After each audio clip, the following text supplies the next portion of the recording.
Imagine you're just sitting at your desk, right? It's a random Tuesday, and an email pops into your inbox from your boss, and the subject line just says, "Hey, can we talk?" Oh man, just 4 words. That's the worst. Literally 4 words. That is it. But the second you read it, your palms start sweating, your heart rate spikes, Yeah. your chest tightens up, and your brain basically starts screaming that you are in immediate mortal danger. Yeah, which is, a completely disproportionate physical response to a calendar invite. Right. Objectively, you know it's probably just a scheduling question or like a routine project update.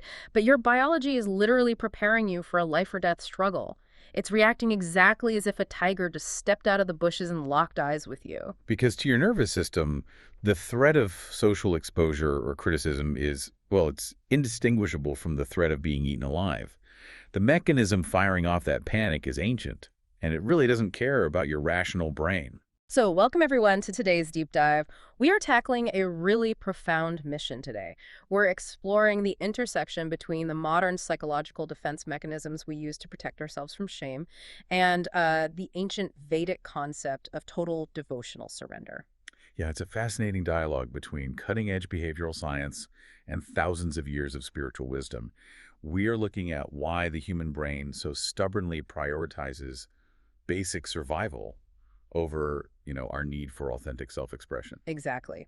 And to do this, we're pulling from a few incredible sources. We've got the behavioral profiling work of Chase Hughes. He's a former military interrogator, expert in how humans hide their true intentions. Right. His stuff is wild. It really is. And we're combining that with the commentary of Chaitanya Charan, who is a modern monk acting as a bridge between ancient Vedic philosophy and contemporary psychology. And we are grounding all of this in a really vivid 5,000-year-old narrative from the Srimad Bhagavatam.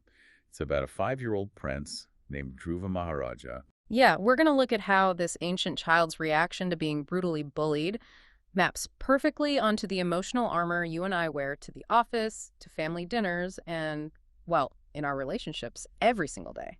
But before we step back into that ancient world, I think we need to look under the hood of the biological machinery driving that email-induced panic.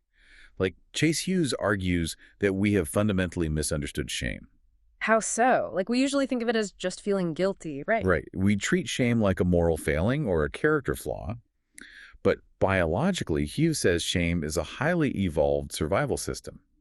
Think back to our evolutionary roots when we lived in small, tight-knit tribes. Okay, yeah. In that environment, your value to the group wasn't just some abstract concept. It was literally a matter of life and death. Like, did you pull your weight on the hunt? Did you share resources? Did you embarrass or endanger the group? Because, I mean, if the tribe decided you were a liability, they didn't just give you a bad performance review, they left you behind. Exactly. You were exiled.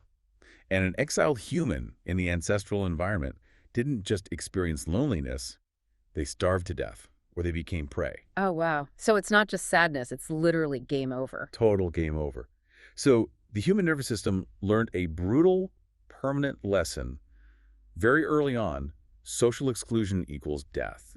Being rejected is vastly more dangerous than being exhausted or unhappy or inauthentic. Right, so when your boss sends that cryptic email today, your nervous system isn't worried about losing a paycheck. It is terrified of being pushed out of the tribe and left for the wolves. Exactly. And that makes the whole concept of a personality sound much more defensive than we usually think of it.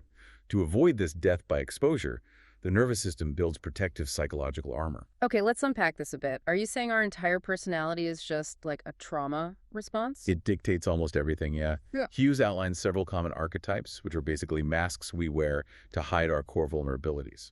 And the fascinating part is that most people don't even remember the specific childhood event that created their core shame, right? They just subconsciously operate on the survival rule their brain created in that moment. Yes, exactly. The nervous system is highly pragmatic. It looks at whatever works in the environment. For example, let's look at one of the masks. Hughes identifies the controller. Oh, I know a few of those. Right. This is an archetype built by a nervous system that decided chaos leads to humiliation. So this person develops a desperate need for rigid structure. They manage every detail, every schedule. Because the underlying logic is, if I control the environment entirely, I can never be caught off guard, and therefore I can never be exposed and rejected. Spot on. But if being controlling didn't work for you, maybe being entertaining did. Which leads to another mask. Hughes talks about the performer. Ah, the performer. So this person learns that as long as they are charming, funny, and the center of attention, they're safe from being cast out. They're the life of the Zoom meeting. Yeah, but the internal experience is exhausting. They are terrified of being forgettable because to them, being invisible is the first step to being abandoned. And then there's the achiever, which I think a lot of people listening will relate to. This archetype uses relentless effort, productivity, and competency to delay judgment. Right. They produce and earn and climb the ladder. They're basically substituting usefulness for lovability. Because if you are indispensable to the company, the tribe can't afford to kick you out. But man, that comes at a massive cost. You are basically deciding that exhaustion is safer than failure. That is the exact trade-off the achiever makes. Their entire self-worth is perpetually one mistake away from total collapse. And finally, Hughes points to the moralist. The moralist, how does that one work? So this is a person who uses rigid black and white values, often displaying a kind of loud fake virtue as a shield. By constantly judging others and positioning themselves as flawlessly good, they create a preemptive defense against rejection. Wow. So the morality isn't really about ethics, it's just armor. Exactly. It's about protection. It makes me think of wearing a heavy, insulated winter coat while walking on a sunny beach in July. Like maybe that thick coat saved your life in a terrifying blizzard when you were 7 years old. It did its job. Right. It kept you alive then. Yeah, but now, decades later, the environment has completely changed. You are sweating, miserable, and unable to feel the sun on your skin, but you refuse to take the coat off because your nervous system is convinced that without it, you will freeze to death. That is such a good way to put it. Yeah. And the tragedy of that winter coat is that it actively prevents the one thing you actually need to heal. This desperate need for psychological protection completely blocks genuine human connection. You just cannot be intimately known if you're hiding behind masks. You can't. And as we transition to the spiritual texts, we see that this armor is the absolute antithesis of what is required for divine devotion. To survive the tribe, we build armor. But to connect with the ultimate reality, we have to strip it completely off. Let's see how this exact psychological dynamic plays out in our ancient case study, because this is where it gets really interesting.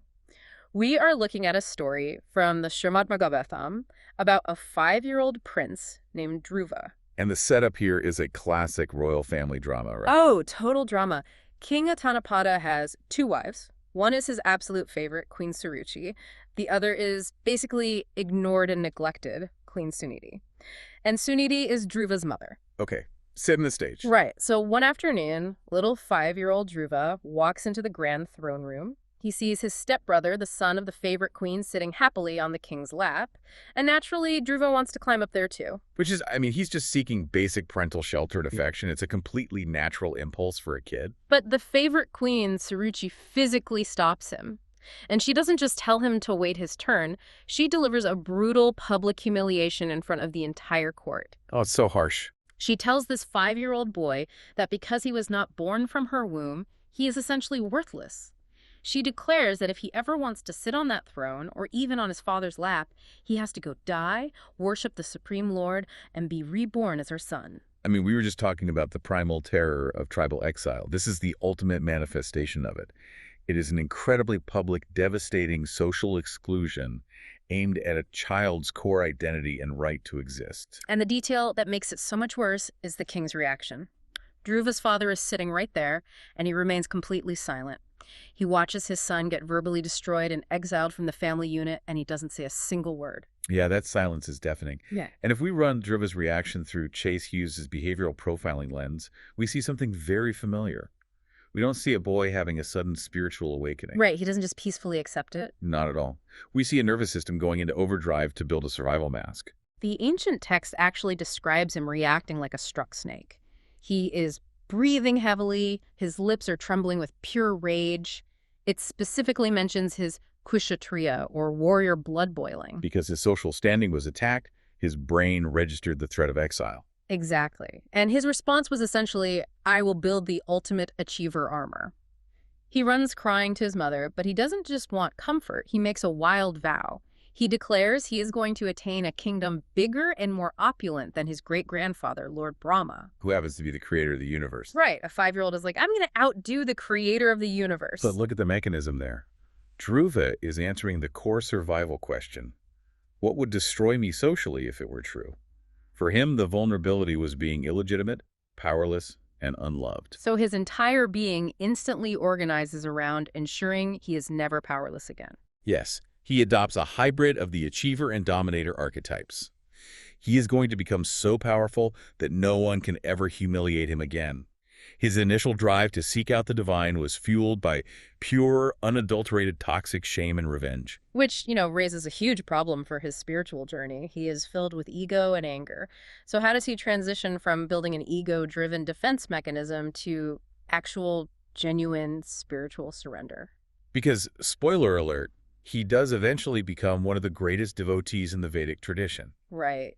And the pivot happens entirely because of his biological mother, Sunīti. Suniti's response to her son's rage is, honestly, a psychological masterclass in reframing trauma.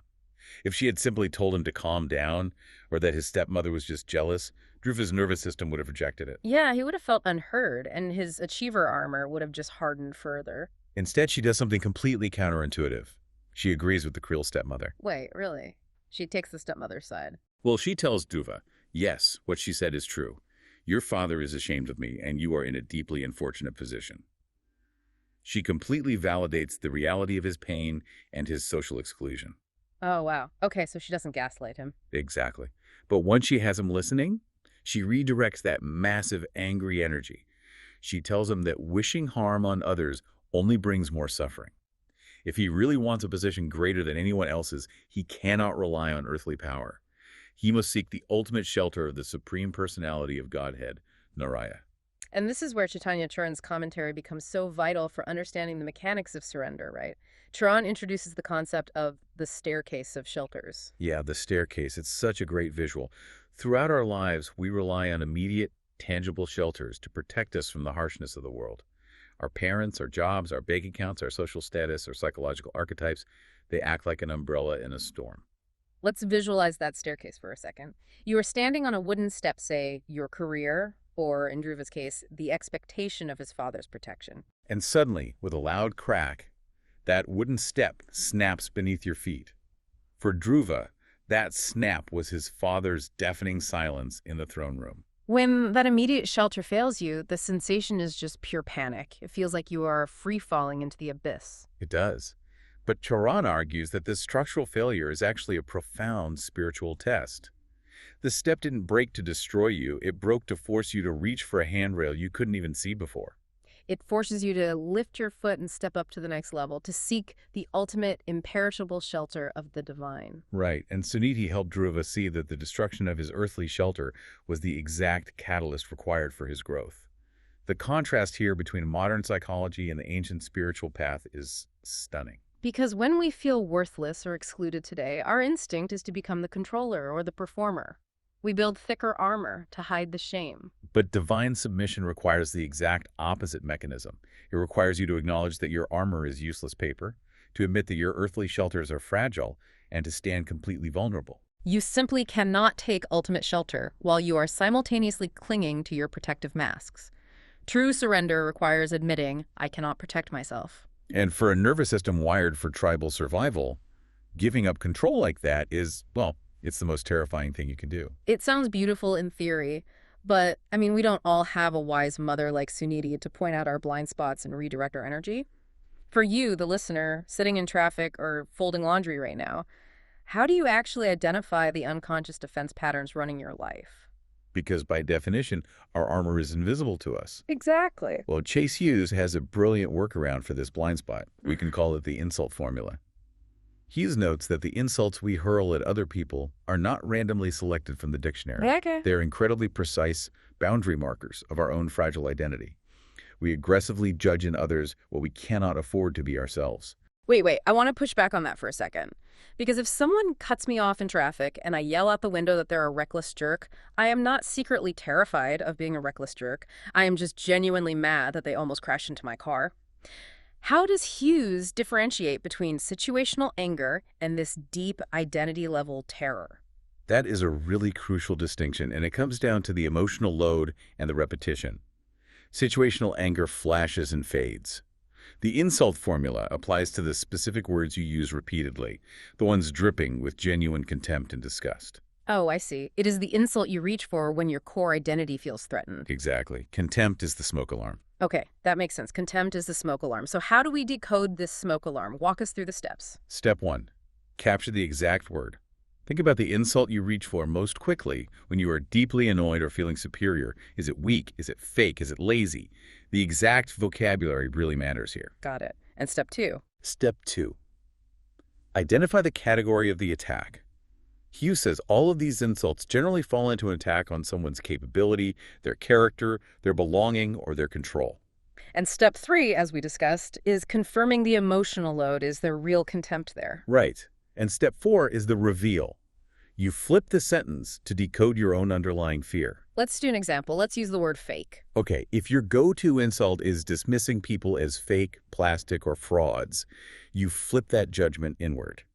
The underlying fear your nervous system is hiding is, if I stop performing and being charming, everyone will realize I have no actual substance and I will lose all my connections. Wow. So it is not that you have some high-minded philosophical hatred of fakeness. It's that your personal survival strategy is being the performer, and you are terrified your own mask is going to slip. Exactly the mechanism. Or consider the word lazy. If you look at people resting or taking a break with intense disgust, your flipped sentence is, if I am not constantly working and producing, people will stop respecting me and I will be abandoned. That reveals the achiever's armor right there. The people you are insulting are often just reflecting the shadow side of your own survival rules. It's incredibly confronting, but so useful.